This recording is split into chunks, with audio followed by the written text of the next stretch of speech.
ମୁଁ ଏମ୍ ବିକାଶ ପ୍ରକଳ୍ପ ଉଚ୍ଚ ପ୍ରାଥମିକ ବିଦ୍ୟାଳୟ ଭାଲିଆଝଳାର ସାନଖେମୁଣ୍ଡି ବ୍ଲକର ଛାତ୍ର। ମୁଁ ରେଳ ଦୁର୍ଘଟଣାରୁ କିପରି ମୁକ୍ତି ପାଇବା, ରେଳ ଦୁର୍ଘଟଣାର ନିରାକରଣ ବିଷୟରେ ପ୍ରକଳ୍ପଟି ଆଣିଛି।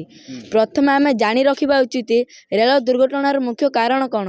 ପ୍ରଥମତଃ ରେଳ ଦୁର୍ଘଟଣାର ମୁଖ୍ୟ କାରଣ ହେଉଛି ମାନବ ତ୍ରୁଟି, ସିଗ୍ନାଲର ବିଫଳତା, ଯାନ୍ତ୍ରିକ ତ୍ରୁଟି, ତ୍ରୁଟିପୂର୍ଣ୍ଣ ରେଳ ଟ୍ରାକ୍, ଅସୁରକ୍ଷିତ ରେଳ ସଡ଼କ କ୍ରସିଂ। ଏଥିସହିତ ଅଚାନକ ଭାବରେ କୌଣସି ପଶୁ କିମ୍ବା ପକ୍ଷୀ ରେଳ ଟ୍ରାକ୍ ମଧ୍ୟ ଦେଇ ଅତିକ୍ରମ କରିବା ଦ୍ୱାରା ସାଧାରଣତଃ ରେଳ ଦୁର୍ଘଟଣା ଘଟିଥାଏ। ମୁଁ ମୋର ଏହି ପ୍ରୋଜେକ୍ଟରେ 3ଟି ସିଷ୍ଟମ କରିଛି। ପ୍ରଥମ ହେଲା ଅଟୋମେଟିକ୍ ପ୍ଲାଟଫର୍ମ ସେଫ୍ଟି ୱାଲ୍। ଏହି ସିଷ୍ଟମରେ ପ୍ଲାଟଫର୍ମର ଆରମ୍ଭରେ ଅଲ୍ଟ୍ରାସୋନିକ୍ ସେନ୍ସର ସଂଯୋଗ କରିଛି। ଅଲ୍ଟ୍ରାସୋନିକ୍ ସେନ୍ସର ଟ୍ରେନ୍ର ଆଗମନକୁ ଚିହ୍ନଟ କରି ଅର୍ଡିନୋ ନାନୋକୁ ସୂଚନା ଦିଏ। ଅର୍ଡିନୋ ନାନୋ ସର୍ଭୋ ମୋଟରକୁ ନିର୍ଦ୍ଦେଶ ଦିଏ ଏଠି ଯେଉଁ ଲାଗିଥିବା ୱାଲ୍କୁ ସିଧା କରିବା ଏବଂ ସମତଳ କରିବା କାର୍ଯ୍ୟ କରିବା ପାଇଁ। ପ୍ଲାଟଫର୍ମ ଆପଣ ଦେଖିଥିବେ ବର୍ତ୍ତମାନ ପ୍ଲାଟଫର୍ମ ଆଉ ଟ୍ରେନ୍ ମଧ୍ୟରେ କିଛି ବ୍ୟବଧାନ ଥାଉଛି। ସେହି ବ୍ୟବଧାନରେ ଲୋକମାନଙ୍କର ଭୁଲବଶତଃ ଗୋଡ଼ ଖସିଯାଏ କିମ୍ବା ବୃଦ୍ଧ ଲୋକମାନଙ୍କ ଏବଂ ଶିଶୁମାନଙ୍କ ପାଇଁ ବେଶୀ ବଡ଼ ବିପଦ। ତେଣୁ ଏହି ସିଷ୍ଟମରେ ଟ୍ରେନ୍ ଆସିବା ସମୟରେ ସେଠି ଯେଉଁ ଲାଗିଥିବା ୱାଲ୍ ପ୍ଲାଟଫର୍ମ ଏବଂ ଟ୍ରେନ୍ ମଧ୍ୟରେ ଯେଉଁ ବ୍ୟବଧାନ ରହେ ତାହାକୁ ସମ୍ପୂର୍ଣ୍ଣ ଭାବେ ବନ୍ଦ କରିଦିଏ, ଯାହା ମାଧ୍ୟମରେ ଲୋକମାନେ ସହଜରେ ଟ୍ରେନ୍କୁ ଚଢ଼ିପାରିବେ ଏବଂ ଓହ୍ଲାଇ ପାରିବେ।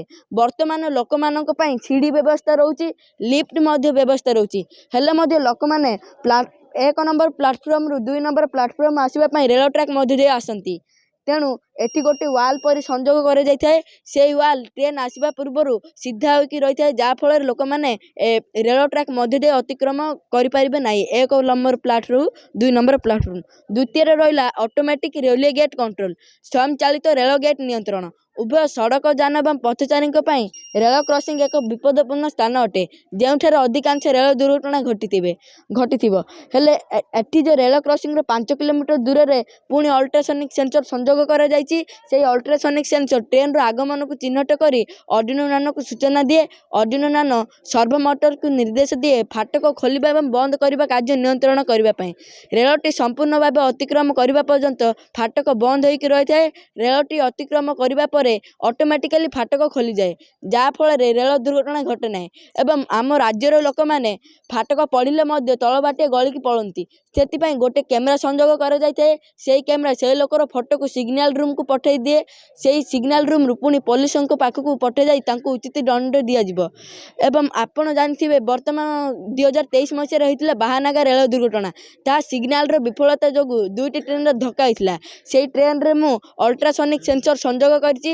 ଅଲ୍ଟ୍ରାସୋନିକ୍ ସେନ୍ସର ତା ସମ୍ମୁଖୀନରେ ଯେକୌଣସି ବସ୍ତୁ, ଜୀବଜନ୍ତୁ ଏବଂ ପ୍ରତିବନ୍ଧକକୁ ଚିହ୍ନଟ କରି ଟ୍ରେନ୍ ଚାଳକ ଏବଂ କଣ୍ଟ୍ରୋଲ ରୁମ୍କୁ ସିଗ୍ନାଲ ପଠାଏ ଏବଂ ଅଲ୍ଟ୍ରାସୋନିକ୍ ସେନ୍ସରରେ ସଂଯୋଗ କରାଯାଇଥିବା ରିଲେ ମଡ୍ୟୁଲ୍ ଟ୍ରେନ୍ଟିକୁ ଅଟୋମେଟିକ୍ ଅଟକାଇ ଦିଏ, ଯାହାଫଳରେ ରେଳ ଦୁର୍ଘଟଣା ଘଟିବ ନାହିଁ।